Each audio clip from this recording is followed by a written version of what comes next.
Bapa yang baik, kami sungguh bersyukur karena Engkau Allah yang sungguh-sungguh baik. Bahkan seringkali kami banyak menutupi serta menyembunyikan banyak hal dalam kehidupan kami yang sangat memalukan. Dan juga kelihatannya kami seolah-olah melayani Tuhan, tetapi sebenarnya kami menipu Tuhan dengan kegiatan, dengan keberanian kami, dengan ucapan-ucapan kami. Kami belajar dari hamba-Mu yang Kau pilih sebagai pemimpin rasul, yaitu Rasul Petrus. Dari semangatnya, dari tanggapan, dari responnya, dan juga dari tanggung jawab yang sering kali kami membacanya bahwa hatinya begitu semangat, tetapi seringkali tidak berkenan di hadapan Tuhan. Tuhan ajar kami supaya kami tidak melakukan hal-hal yang memalsukan kerohanian kami. Dalam bahasa Inggrisnya adalah spiritual fraud. Tuhan, kami percaya bahwa kami bukan Kristen gadungan. Kami bukan Kristen yang pura-pura atau penuh dengan kemunafikan. Tapi kami benar-benar Kristen yang penuh dengan anugerah Tuhan dalam segala kelemahan kami. Seperti Petrus yang begitu banyak kelemahan-kelemahan di dalam kekuatan pengakuannya, baik kekuatan semangatnya, dan juga semangat yang selalu berkobar-kobar. Tuhan, kami belajar dan bawalah hati kami supaya kami sungguh-sungguh merendahkan hati kami dan mendapatkan satu pelajaran yang indah dari kerohanian Rasul Paulus, Rasul Petrus, para rasul, dan juga khususnya dari kerohanian Engkau sendiri Tuhan, yang menjadi contoh bagi kami. Biarlah roh Tuhan mengajar kami dan membawa kami dalam satu hati yang sungguh-sungguh bisa menikmati kehidupan kerohanian yang sejati, yang sangat murni dan sangat terbuka dan sangat transparan. Di dalam nama Tuhan Yesus kami serahkan doa kami ini. Amin. Ya, kita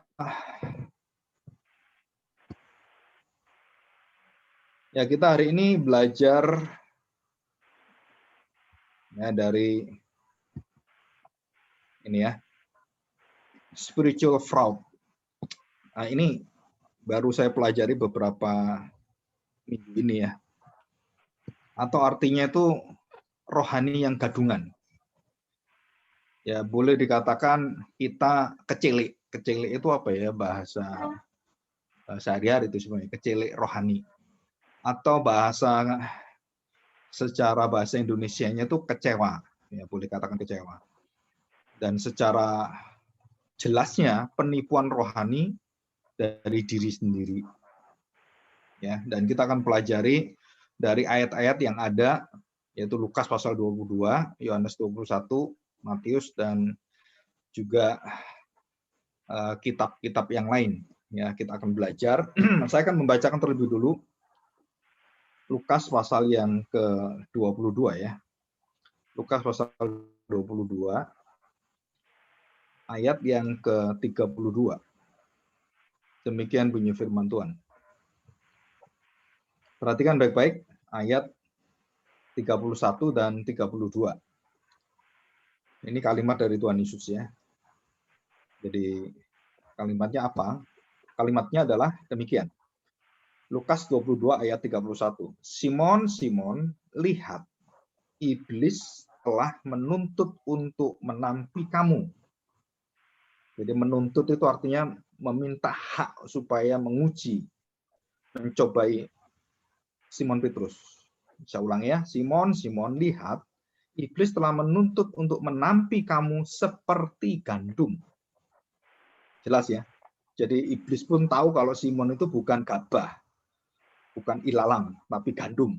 Ya, bukan seperti beras yang ada gabahnya gitu ya, tapi gandum, dia tahu gandum. Seperti gandum. Tetapi aku telah berdoa untuk engkau, supaya imanmu jangan gugur. Jadi berdoa khusus untuk Petrus dan juga ini adalah untuk kita semua, supaya imanmu jangan gugur. Dan engkau, dikatakan, jikalau engkau sudah sadar, sudah insaf, kuatkanlah saudara-saudaramu. Ini kalimat Tuhan Yesus sebelum Petrus jatuh dalam dosa. Jadi jauh sebelum itu ya. Dan kemudian jelas sekali, kemudian Petrus menyangkali Tuhan Yesus 3 kali, ya, dengan tanda kokok ayam selama 3 kali. Nah, kita akan belajar kembali, kita lihat screen lagi. Nah, perhatikan baik-baik. Ya. Nah, kita akan membaca ayat yang ke-61. Ini kita pelajari bagaimana semangatnya Simon. Yang melakukan tanda petik sebenarnya adalah kesalahan-kesalahan yang kita melihat bahwa kalau tidak ada pertolongan Tuhan, tidak ada doa, dan tidak ada kekuatan dari Tuhan yang supaya bisa menguatkan iman Simon supaya tidak gugur, dan juga untuk kita semua, kita pasti jatuh dan kita mengalami kehancuran dan kebinasaan. Ayat 61. Perhatikan baik-baik ini ya. Saya bacakan ayat 60. Tetapi Petrus berkata, bukan, aku tidak tahu apa yang engkau katakan. Ya, apa yang engkau katakan. Seketika itu juga, sementara ia berkata, berkokoklah ayam. 61. Ini hanya di kitab Injil Lukas. Yang lain nggak ada membahas ini. Tidak ada menuliskan hubungan pribadi Petrus dengan Tuhan, Tuhan dengan Petrus. Jadi Tuhan Yesus dengan Petrus dan Petrus dengan Tuhan Yesus yang sangat dekat sebenarnya. Ayat 61. Lalu berpalinglah Tuhan memandang Petrus. Jadi berpaling itu artinya dia diadili, dia dipukuli, dia digebukin, dia difitnah di pengadilan itu, dan Petrus masuk istilahnya menyusup gitu kan, menyusup di dalamnya dan tidak ada orang tahu, tiba-tiba ada orang tahu nanti gitu. Nah, waktu Petrus berdosa menyangkali ketiga kalinya dan berkokoklah ayam, maka berpalinglah Tuhan. Jadi Petrus itu sedang memandang siapa? Petrus memandang Tuhan yang lagi dihina, lagi dipukuli, lagi diremehkan, lagi dibullying gitu ya. Dan betul-betul direndahkan, diadili dengan tidak adil. Ya. Lalu berpalinglah Tuhan memandang, dikatakan di sini, Petrus. Jadi setelah dia digebukin itu, dia secara khusus setelah kokok ayam itu Tuhan tahu bahwa Petrus hadir di mana dia diadili, dia dihina. Dia langsung memandang.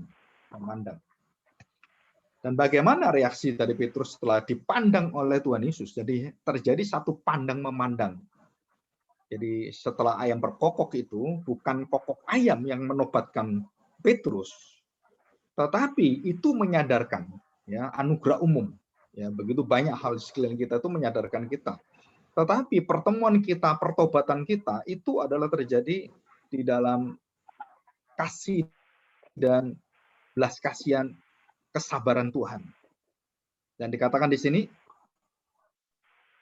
begitu Petrus memandang setelah dia dipandang oleh Tuhan, maka teringatlah Petrus bahwa Tuhan telah berkata kepadanya. Jadi teringatlah, dia langsung ingat. Wah benar, ini ayam berkokok, dia memandang Tuhan. Jadi Tuhan dipikir nggak tahu itu, karena itu tempat lumayan jauh gitu ya. Tetapi Tuhan memandang dia langsung, mata dengan mata, wajah dengan wajah, dan begitu dekat walaupun jauh. Maka teringatlah Petrus bahwa Tuhan telah berkata kepadanya, sebelum ayam berkokok pada hari ini, engkau telah 3 kali menyangkali aku. Dan itu langsung mengingatkan Petrus. Semua pengakuan dia, semua kekuatan akan iman dia, keberanian dia, keyakinan dia, itu tanda petik seolah-olah semua itu useless, sia-sia.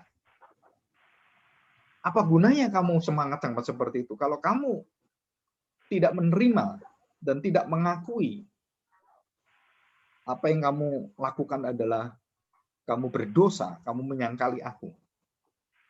Jadi sebenarnya kalau kita ngomong, kalau kita mau berbicara gitu ya, istilah bisa dibalik ini ya, istilah peribahasa gitu. Jadi panas setahun dihapuskan oleh hujan sehari. Atau hujan setahun dimatikan oleh panas sehari. Jadi dibolak-balik seperti itu. Jadi apa yang dilakukan Rasul Petrus, kerohanian yang luar biasa itu, yang orang menilai hebat ini Petrus. Pengakuannya luar biasa. Itu semangat yang luar biasa. Dia mau mati untuk Tuhan. Dan itu semua ada ayatnya. Ya. Dan dikatakan di sini, ayat 62, lalu Petrus, ia pergi keluar. Jadi tidak tinggal di dalam lagi, dia keluar dan menangis dengan sedihnya. Ini artinya menangis dengan sedihnya itu meratap. Dan dia menyesalnya luar biasa. Dan di dalam penyesalan itu Petrus tidak bisa bangun lagi. Dia mengalami kerohanian yang hancur lebur. Dia mengalami satu titik kehancuran di dalam pengenalan dia akan Tuhan. Kenapa? Karena dia mengangkat semua dari kekuatan dirinya. Nah, kita akan pelajari ini ya. Bagaimana kekuatan dirinya. Lukas pasal 5, kita pelajari satu persatu ya. Secara singkat. Lukas pasal 5, kita masih ingat Petrus diangkat menjadi murid dan dia ditempatkan murid yang memimpin murid-murid. Ya.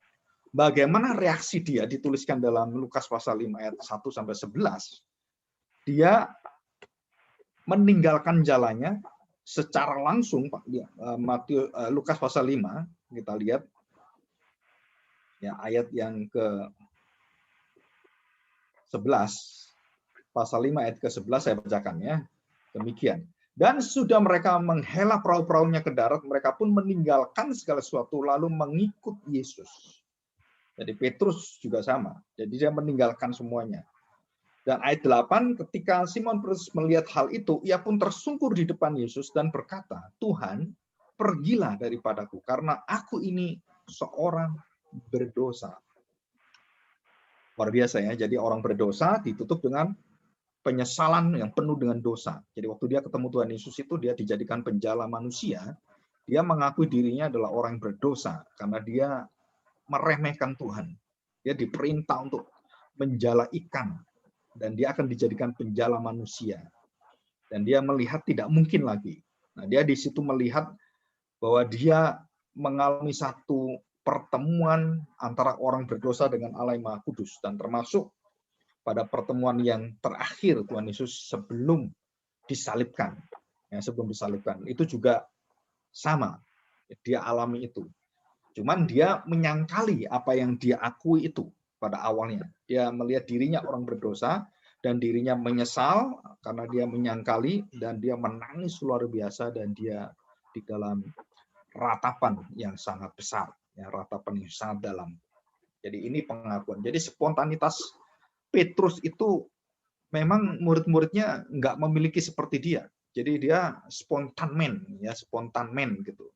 Spontan yang betul-betul reaktif dia. Jadi tidak tendeng aling-aling, seneng ya seneng, semangat gitu kan.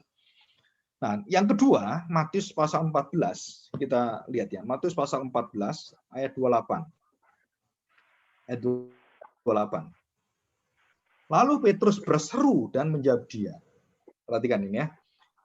Tuhan, apabila engkau itu waktu di tengah laut ini, suruhlah aku datang kepadamu berjalan di atas air. Keberanian dia tidak dimiliki murid-murid yang lain. Jadi imannya itu kalau tidak didoakan Tuhan itu akan gugur sekuat apapun imanmu. Ya, tanpa penyertaan Tuhan itu jelas tanpa didoakan Tuhan kita semua akan gugur. Jadi jelas di sini dikatakan ya. Jadi dia yang menawarkan diri dan dia yang menyerahkan hidupnya supaya dia mau mendatangi Tuhan Yesus. Dan itu perhatikan itu di laut ya, bukan di lantai, itu bukan. Dan beraninya itu luar biasa. Dan kita tahu bahwa dia akhirnya tenggelam. Ya, Jadi supaya dia diundang, dia mengundangkan dirinya, dia istilahnya, jadi menawarkan dirinya dan semangat yang luar biasa. Kita lihat ini ya. Dan kita lihat yang selanjutnya. Kita lihat selanjutnya. Ya. Kita lihat selanjutnya. Matius 17 ayat 4. Nah, perhatikan baik-baik di puncak pertemuan Tuhan Yesus dengan Musa dan Elia, yang tubuh dan jubah baju Tuhan Yesus itu bersinar luar biasa, termasuk Musa dan Elia. Perhatikan, apa reaksi dari Petrus? Ini reaksi yang luar biasa. Ya. Murid-murid yang lain nggak punya. Maka dia menjadi pemimpin. Pemimpin itu punya inisiatif. Pemimpin itu punya ambisi yang kudus. Pemimpin itu punya langkah yang mendahului langkah yang lain. Pemimpin itu mempengaruhi supaya orang lain ikut langkah yang dia yakini itu benar. Ya. Dan itulah Petrus. Jadi Petrus itu seorang pemimpin. Boleh dikatakan dia punya sifat itu sanguin sebenarnya. Ya. Jadi orang yang ceplas-ceplos. Kalau ngomong, kalau ya istilahnya itu apa adanya gitu ya. Nah, perhatikan pada pasal 17, Matius pasal 17, kita lihat ya. Ayat yang keempat. Saya bacakan ayat ketiga. Maka nampak kepada mereka Musa dan Elia sedang berbicara dengan dia. Kata Petrus kepada Yesus, kepada Tuhan Yesus, Tuhan, betapa bahagianya kami berada di tempat ini. Jadi suasana surgawi itu, dan bayangkan itu, Musa dan Elia yang Petrus tidak kenal itu, tidak tahu dan hanya mengenal, mendengar cerita-cerita saja. Dia bertemu langsung dengan Elia dan Musa, ya, Yakobus juga, terus Yohanes juga, ketiga rasul ini. Tuhan, betapa bahagianya kami berada di tempat ini. Jika engkau mau, dan dia menawarkan diri lagi. Kebaikan-kebaikan yang tanda petik yang luar biasa baik ini ya, dan kesediaan hati yang hebat sekali. Biarlah kudirikan di sini 3 kemah, 1 untuk engkau, 1 untuk Musa, dan 1 untuk Elia. Coba kita lihat. Jadi kita belajar kerohanian seorang Rasul Petrus, kerohanian yang sangat menggebu-gebu, orang yang sangat reaktif, tetapi pikirannya itu mendahului dari segala kematangannya. Jadi terkesan itu tanpa kematangan, tanpa rancangan, dan boleh dikatakan dia tanpa berpikir panjang. Ya, dia asal dia mengerti itu baik, dia tawarkan, dia lakukan. Nah, kita akan melihat Markus pasal yang ke-8, Markus pasal 8 ayat 33. Ayat 33. Demikian bunyi firman Tuhan. Maka berpalinglah Yesus dan sambil memandang murid-muridnya, ia memarahi Petrus. Katanya, "Enyalah iblis, sebab engkau bukan memikirkan apa yang dipikirkan Allah, melainkan apa yang dipikirkan manusia." Perhatikan. Jadi karena dia vokal, karena dia menampakkan diri, dia sangat terbuka, maka kesalahan-kesalahan orang pemimpin seperti ini itu tidak disembunyikan oleh Tuhan, dan itu langsung ditegur di depan orang lain. Karena dia juga mengakuinya juga secara reaktif, dan Tuhan menyeimbangi sifat dari Petrus dan kelemahan dari Petrus itu, dan tidak bisa Tuhan membungkam atau mendiamkan kesalahan-kesalahan Petrus itu. Dan ini kesalahan yang sangat fatal, kesalahan yang berprinsip kepada kemesiasan atau ketidakpercayaan kepada dirinya sendiri. Jadi Petrus seolah-olah mempercayai Tuhan Yesus, padahal yang dipercayai itu adalah yang salah. Dan itu menyesatkan kalau tidak dibenarkan. Maka Tuhan Yesus marah dan dia mengatakan, "Enyalah iblis, sebab engkau bukan memikirkan apa yang dipikirkan Allah, melainkan apa yang dipikirkan manusia." Dan ini reaksi dari Tuhan Yesus. Dan itu juga kalau kita lihat, Petrus itu punya semangat dan punya satu pengorbanan, satu keberanian untuk membela, dan bukan membela biasa, ini mempertaruhkan nyawanya. Dan dia katakan dia tidak akan meninggalkan Yesus, dan dia bahkan berani mati untuk Tuhan. Dan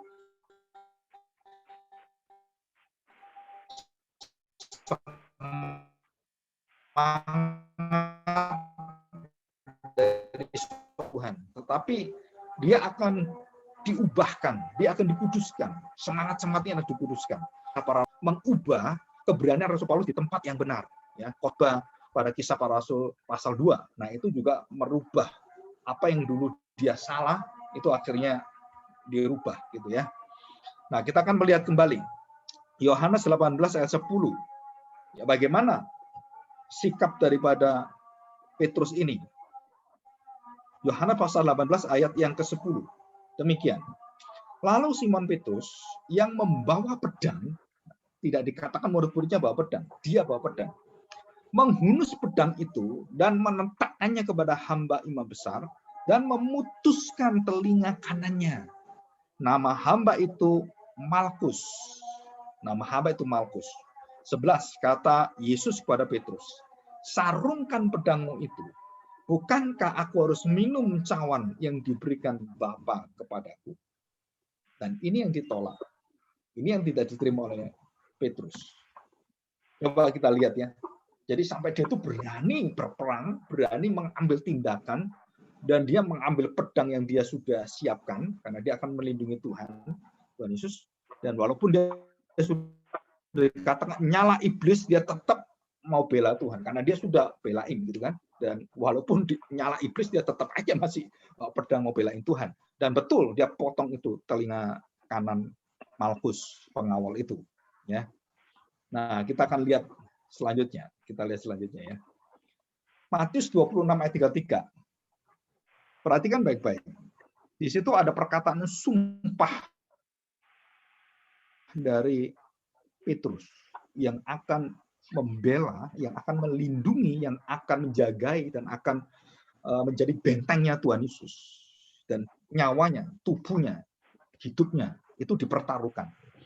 Nah, semua hal positif yang ada, rasa percaya diri, terus kemudian seringkali di depan umum dia menunjukkan satu kerelaan dia, pembelaan dia, satu semangat melayani, satu semangat kesediaan hati, itu baik semua. Tetapi kenapa yang kita bahas di sini adalah spiritual fraud.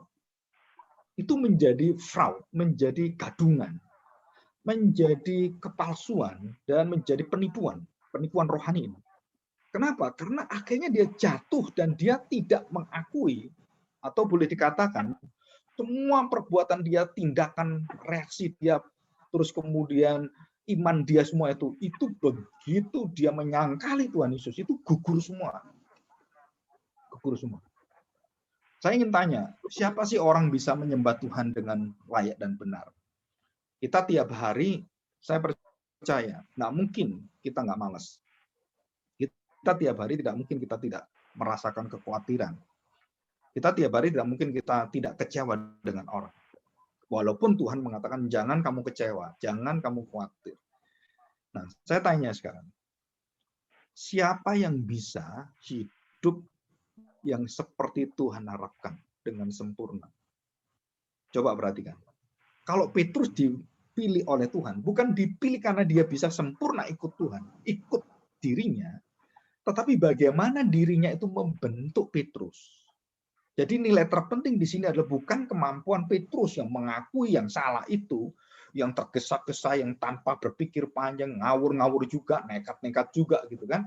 Walaupun rohani ini kita lihat sebagai rohani yang tanda petik yang sangat luar biasa. Pemimpin yang hebat sekali, berinisiatif tapi sering salah.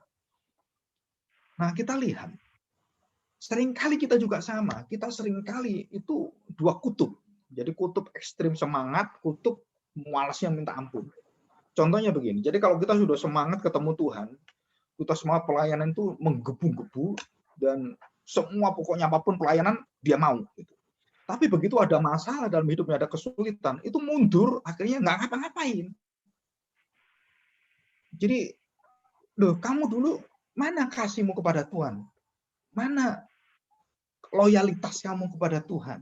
Tuhan sudah begitu loyal pada kamu.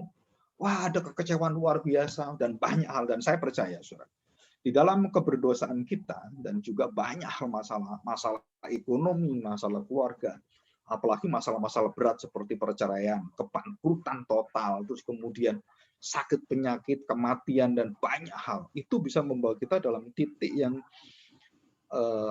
dikatakan titik, bukan titik nol, tapi titik ya pasrah gitu. Jadi nggak ngapa-ngapain. Atau ada orang yang begitu semangat, dengan semangat seperti Petrus itu menggebu-gebu. Jadi ini dua kutub ini ya. Dan kita akan melihat ini. Nah, perhatikan baik-baik. Semangat-semangat dalam pelayanan itu tidak disalahkan oleh Tuhan. Tidak dituduh oleh Tuhan. Tidak didakwa oleh Tuhan bahwa kamu jangan semangat. Enggak. Tetap semangat itu adalah dari sifat manusiawi kita, dan rohani itu bisa mengontrol, mengatur, dan juga bisa artinya itu mengendalikan gitu ya. Asal kita tahu prinsip. Nah, di sini kita lihat ya.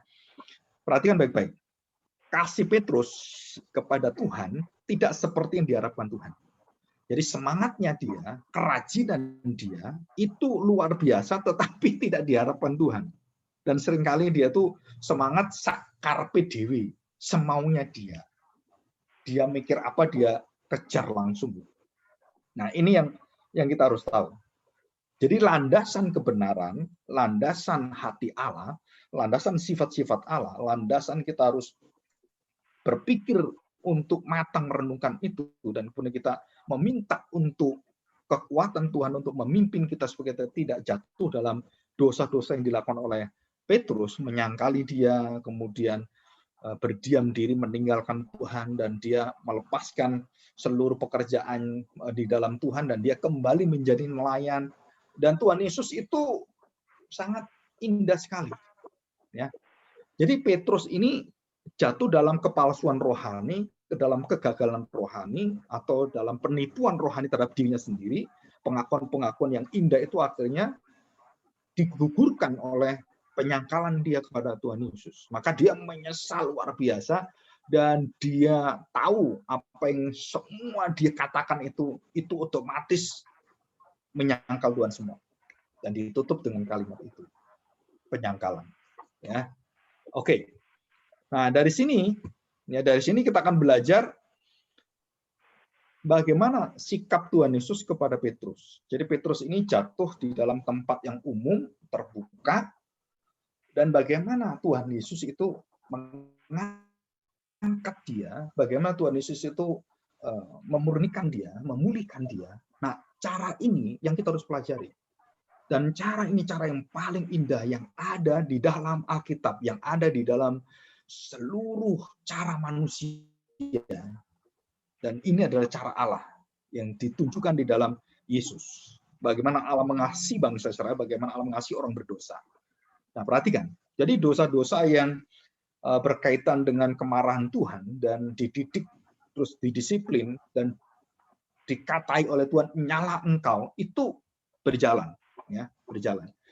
Perhatikan, dan waktu Tuhan Yesus memulihkan, mengembalikan Petrus kepada panggilannya, nah kita akan belajar ini, bagaimana Tuhan Yesus mempunyai langkah yang indah sekali. Ya, kita akan lihat di dalam Yohanes 21. Ya, Yohanes 21.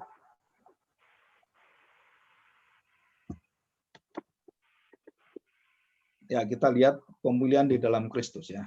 Yohanes 21 ayat 15.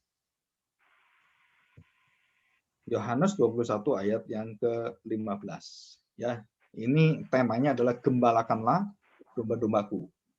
Perhatikan ya, dari seorang menyangkali, dari seorang yang gagal, dari seorang yang bangkrut secara rohani, dari seorang yang meninggalkan Tuhan, dan dia kemudian sangat kecewa bukan dengan Tuhan, dengan dirinya sendiri, dan dia merasa dia menipu dirinya sendiri, dia menyesali semuanya, dan dia tidak mungkin lagi dia bisa datang pada Tuhan. Dia melarikan diri dari Tuhan, dia menjauh dari Tuhan, dan dia malu luar biasa. Nah, mungkin kita belum pernah mengalami seperti Petrus. Tetapi sebenarnya secara rohani kita mengalami dalam level tingkatan-tingkatan yang berbeda. Sangat berbeda. Saya banyak melihat orang-orang yang sudah berhasil itu melupakan Tuhan. Dalam pekerjaannya, dalam semuanya. yang dulunya begitu luar biasa semangat, kena sita dengan pekerjaan, dengan keluarga, dengan anak, dengan cucu, dengan macam-macam gitu ya. Nah, itu biasanya kita tersedot dan kita tidak sadar kita sedang di dalam kondisi yang jauh dari Tuhan. Karena kita berpikir, wah, saya sudah nggak bisa lagi gitu. Padahal awalnya kita begitu bisa mengatur waktu, bisa semangat, bisa ya kasih yang mula-mula itu seolah-olah itu hilang. Ya, kita harus sadar ini, kita harus hati-hati. Dan Paulus bukan hanya kehilangan kasih yang mula-mula, dia melepaskan itu dan dia meninggalkan kasih yang mula-mula. Dan dia kembali ingin menjadi manusia berdosa lagi. Ya. Ayat yang 15. Sesudah sarapan, Yesus berkata kepada Simon Petrus, Simon, anak Yohanes.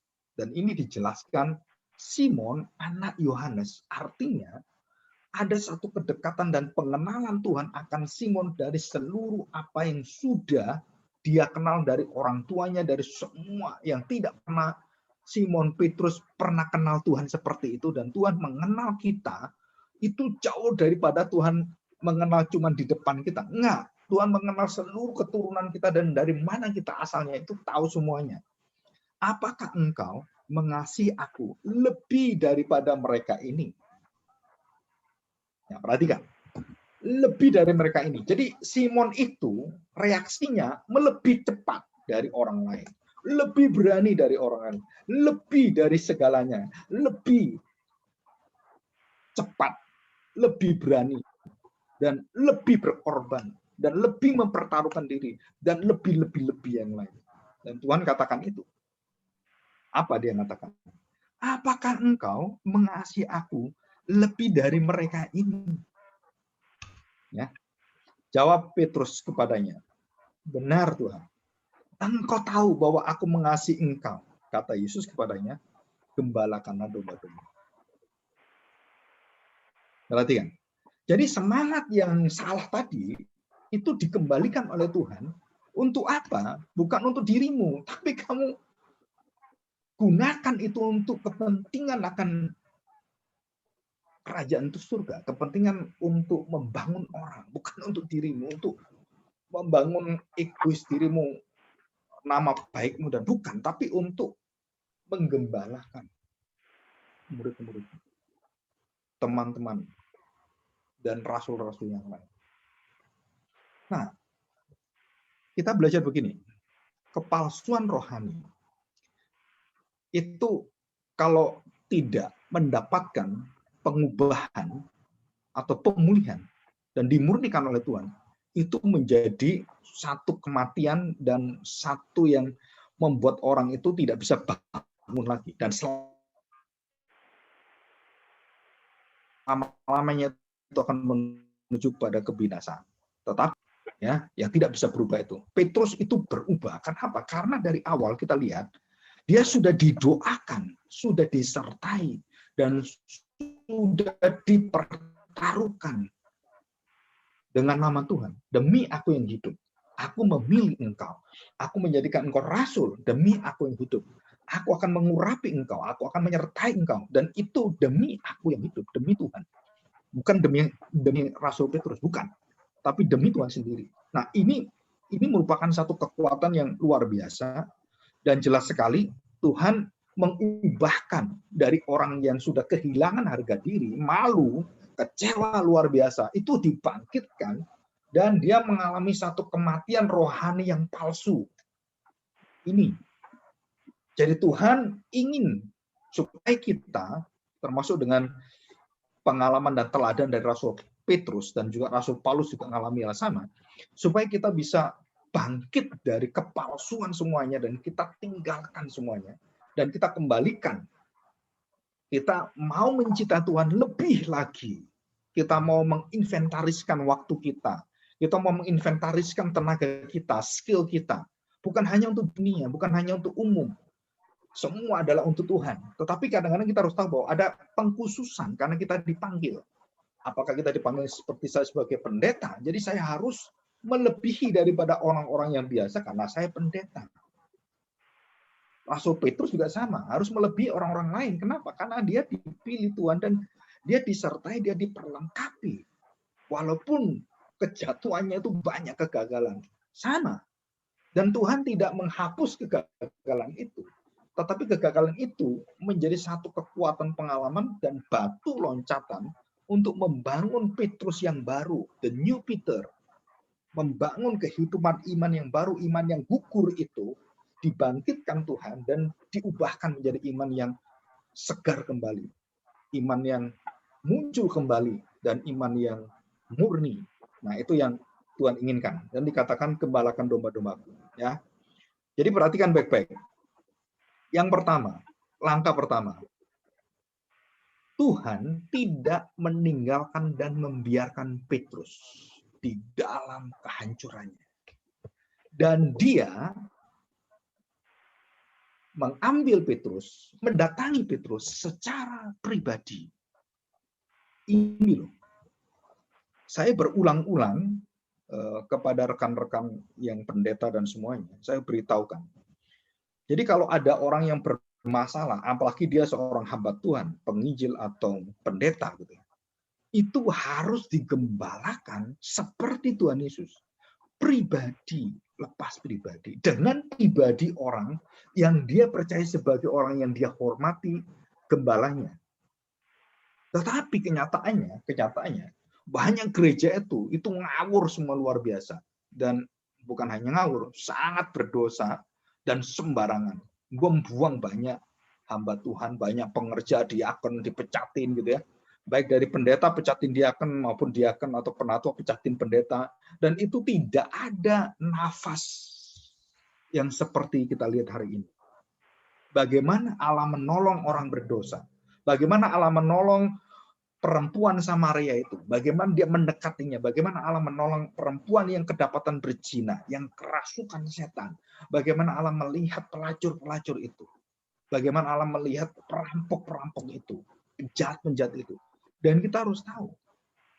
Jadi langkah Tuhan adalah dia tidak membiarkan Petrus. Dia menemui Petrus di tempat yang terjauh. Perhatikan. Jadi penginjilan itu bukan hanya bagaimana kita menyampaikan berita Injil, tetapi bagaimana kamu sampaikan berita Injil itu adalah di tempat yang paling gelap di mana orang jatuh di tempat itu. Dan itulah hati Tuhan. Dan bagaimanakah Injil bisa menyentuh hati anak yang bungsu itu yang jatuh dalam dosa. Di mana tempatnya? Dia di tempat yang paling gelap. Dia ingat kasih papanya. Dia ingat kemurahan hati papanya. Dia teringat semuanya. Nah, disitulah kita menjangkau dan memberikan benih-benih firman Tuhan. Dan supaya orang menerima itu, walaupun dia menolak kita pertama kali, itu akan tumbuh pada saat dia di dalam kehancuran dan kebangkrutan rohani. Pada titik yang paling terdalam dalam hidupnya, dia kemudian muncul firman, muncul kasih Tuhan. Dan mengubahkan diri. Ya. Jadi kita belajar ini. Yang kedua, ya perhatikan.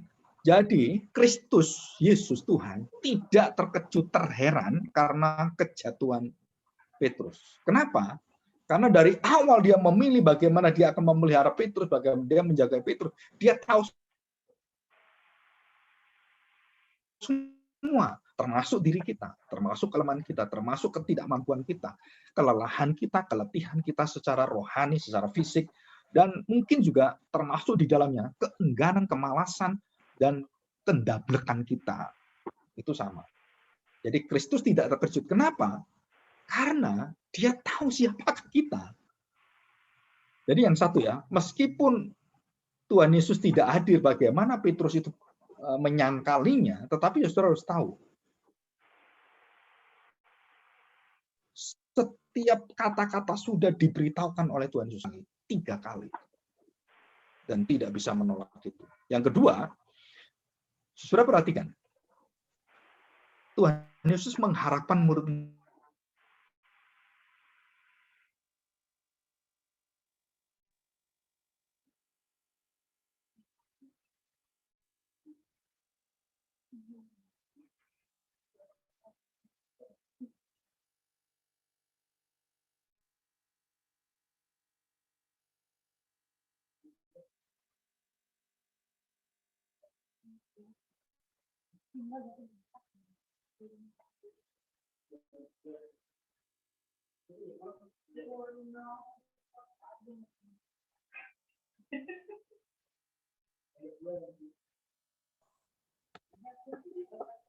Ya, ini sinyalnya lagi jelek ya. Kita lanjutkan.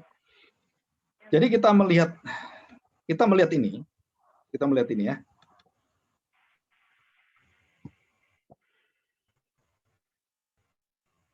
Jadi kita bersyukur karena Kristus itu tidak terkejut dan kemudian dia kecewa dengan manusia. Enggak, dia nggak pernah dirubah hatinya oleh tingkah laku kita.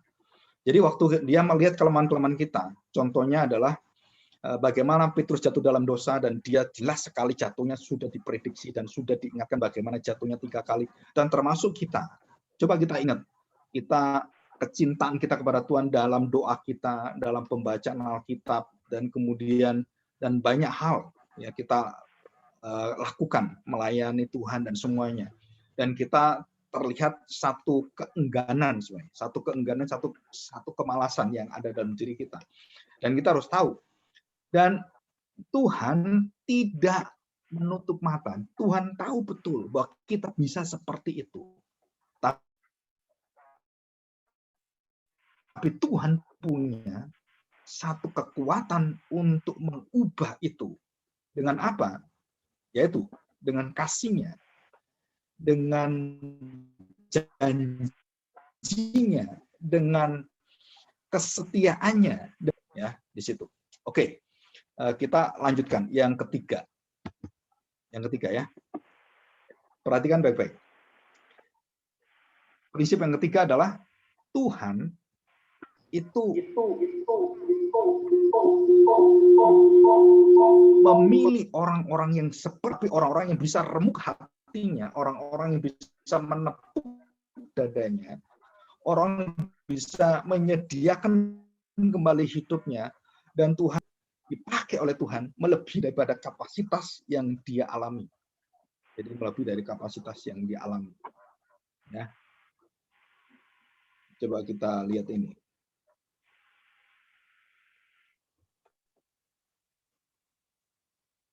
Ya. Oke.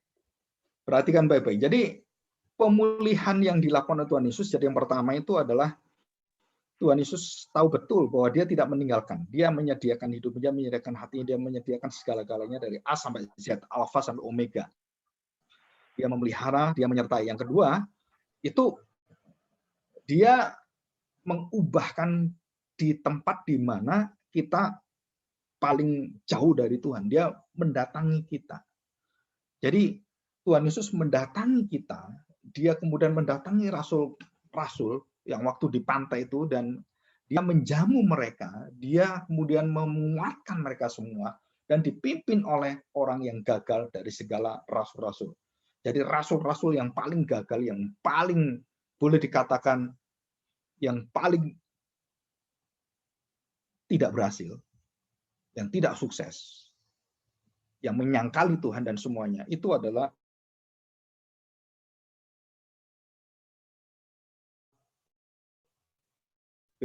Petrus.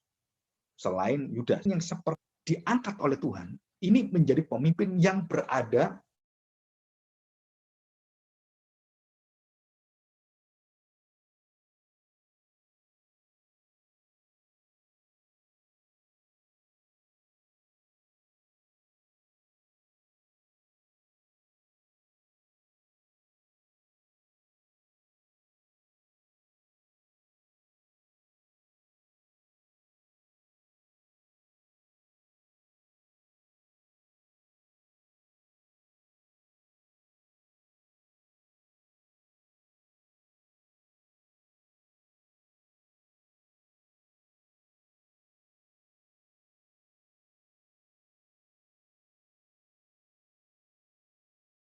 tolong dibuka itu dan ditutup.